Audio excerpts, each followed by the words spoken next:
Okay, so we worked on our leg and foot control, how to use our legs properly, how to slow down motion moving backwards. Because remember, you throwing up an armbar triangle, especially triangles, he's going to either duck out, posture, or he's going to stack through it. That's generally what's going to happen with the triangle, okay? So you want to use your legs the best you can to delay. Remember, slow down. You'll never stop it. No matter how strong my legs are, eventually he will break it down. So don't get in your mind you can stay there all day. It's use of the legs, control of the legs, and then upper body attack. But the thing you have to pay attention to is angles. Angles matter most when he's down and holding you. I know a lot of guys in the game are postured, so the angles they're very important no matter where he is. But when you get into other realms of the game, I like hammering guys in. I'm a smotherer. I like to put this part of my head under your chin, and there's reasons for that.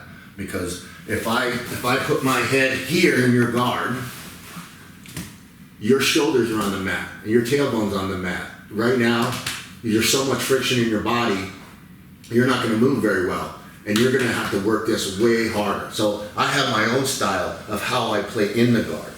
And the only way to work this kind of stuff, especially when we get to our overhooks and our trapping systems, is angles. And to do that, you have to get offline. So to get offline is simply, hey, I'm square with my training partner.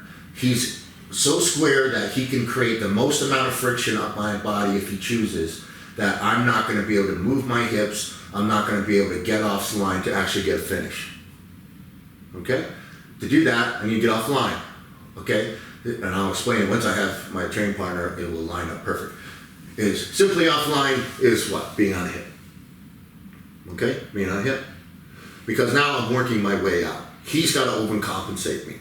If I have a foot on his hip, curling his back, and I'm on a hip, he's in deep, deep trouble. Things are coming. Okay, and he better get rid of that foot on the hip, take away my angle, other words, I'm gone. He's going to get attacked.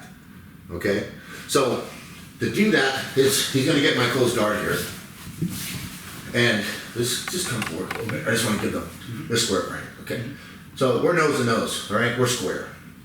Just imagine that we're square. Now I'm going to pivot offline. So when I'm here, I might get a little offline. So I might be a little offline.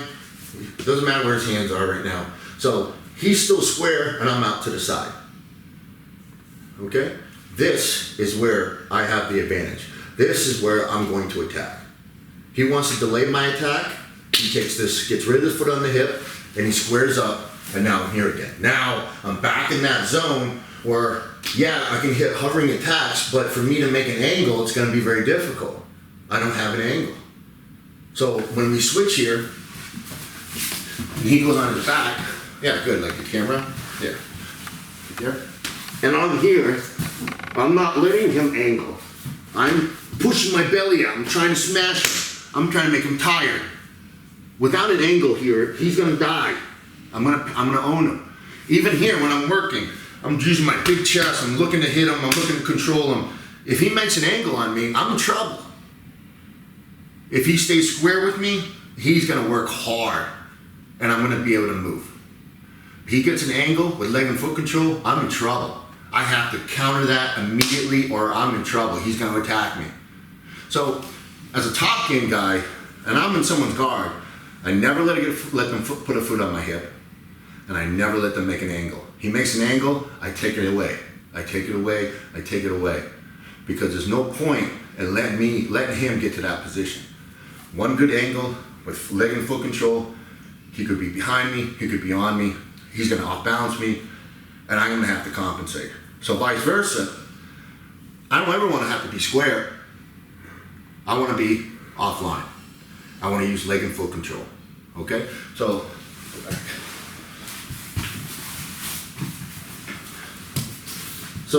if I have, let's say I do have my overhook here, he's square with me. If his head's on the same side of my overhook, I'm in trouble right off the bat. But let's just say he's square with me. Right now, he can have a ton of friction on me.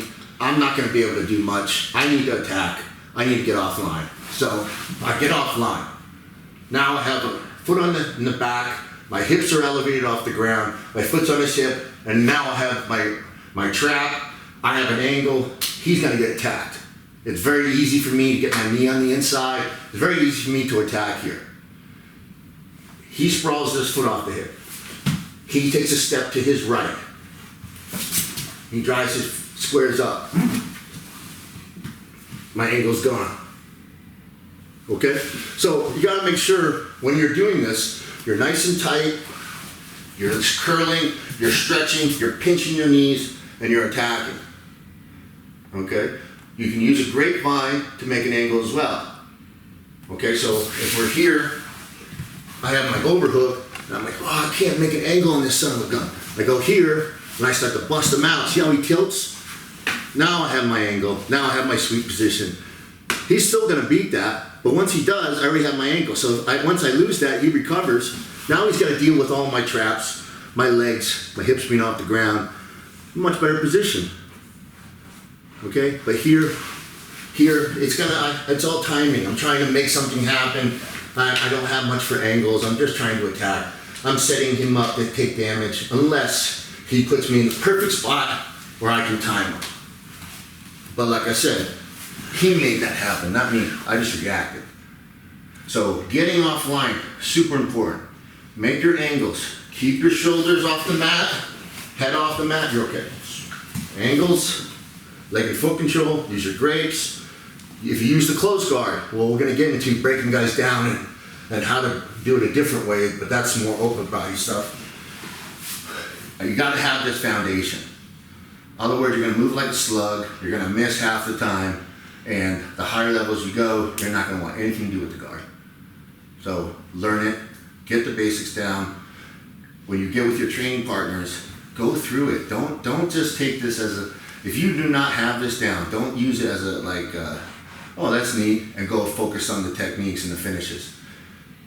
A lot of finishes and guard systems are great, but if you don't have this basic work, if you don't know how to use your legs right, you don't understand body position right, you're never gonna know what system to use when. And you're always gonna be, down the road, you're gonna start suffering from it. You'll get some people, they'll trick them, they'll figure out the trick, and then they'll start smashing you. So get good at this, okay? And then from here, now you're ready to move on to some other stuff, okay?